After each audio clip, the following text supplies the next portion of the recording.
હાય મિલો, અમે આજે જવાના છીએ રખડવા અમારા ખેતરમાં. અમારું ખેતર તમને બતાવ્યું એ પહેલાં આ ઘર જોઈ લો કેવું છે, કમેન્ટ કરજો અને અમારી ભુરાજી રાઠોડને સબસ્ક્રાઈબ પણ કરજો મિત્રો.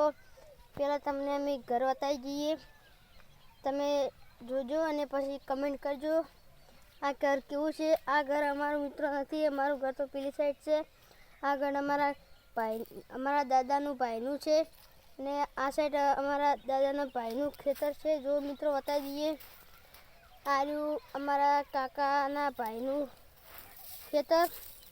ને મિત્રો આ સાઈડ અમે જવાના છીએ અમારા ખેતરમાં રખડવા, એટલે પછી અમે મગફળીને તમને ઉખાડીને બતાવવાના છીએ. અમારા કેવા ફોફા બેઠા છે બતાવી દઈએ તરત. મિત્રો જોઈ લો, આ બધા ખેતર છે, આ બધા અમારા છે.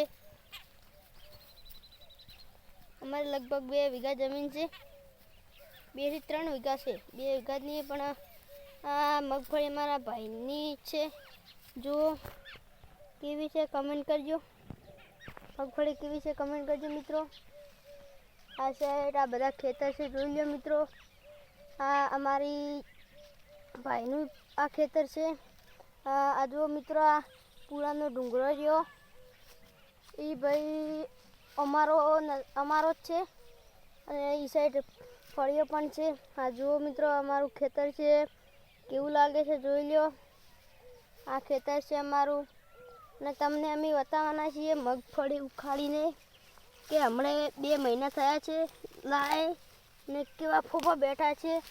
મિત્રો તમે મગફળીમાં કયું ખાતર નાખો છો કમેન્ટ કરજો. છાણિયું ખાતર નાખતા હોય તો આ જુઓ મિત્રો, તમારા માટે અમે કેટલી મહેનત કરીએ છીએ. આખી મગફળી ઉખાડી નાખી. જો લગભગ 100 રૂપિયાનું નુકસાન થયું છે. જો મિત્રો, બસ આટલા. અમારી ચેનલને સબસ્ક્રાઈબ કરજો.